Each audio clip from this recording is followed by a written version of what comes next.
In this video, we're going to talk about how to use Edpuzzle as it's integrated into Schoology. So here we go. We're going to dive into any one of our courses that we have not yet tied our Edpuzzle to.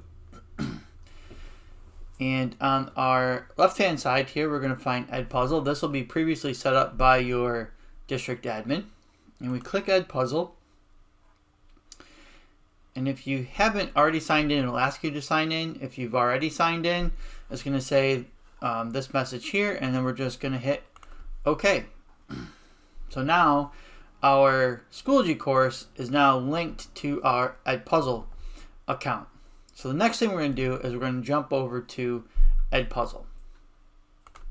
So as we're in Edpuzzle, we will be able to come in and see the courses that we have now tied to. So here's that course that I just added. If the course is in blue, that means we've actually assigned something to it. So within Edpuzzle, this is where you're going to come in and pick the content that you want to assign. So you have to come and get the content or create your own content in Edpuzzle.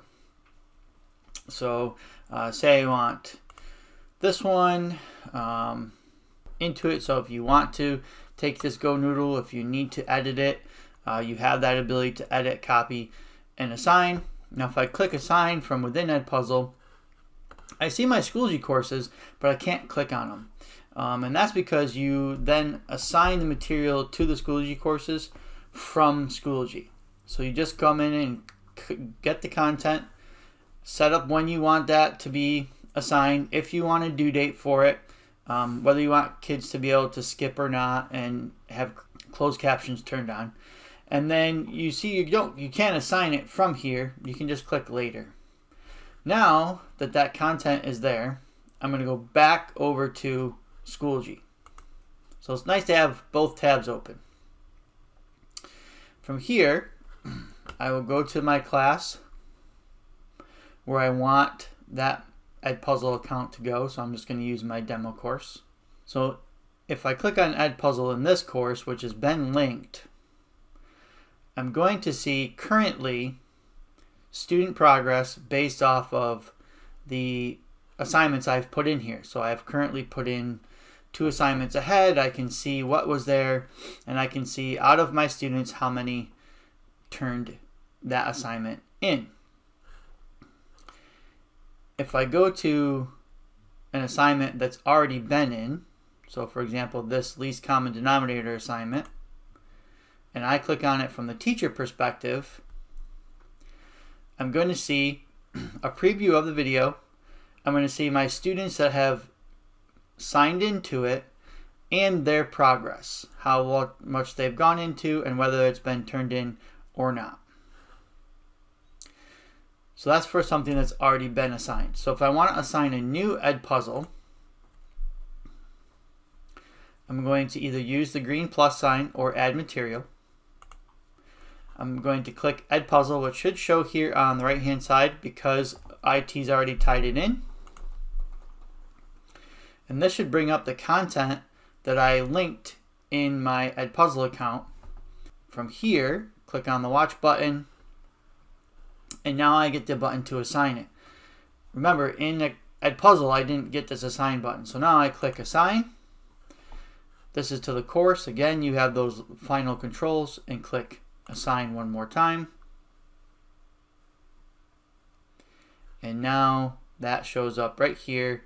This is the title of the video that was in there. Once we've loaded our Edpuzzle in, one thing we want to do is go to the gear on the right hand side and go to edit, and then come down and click enable grading. By enabling grading, this allows you to see student progress. Now you can assign points to this and it'll put it in your grade book. You can attach a due date. You can put it in a category, which it does need to go into a category.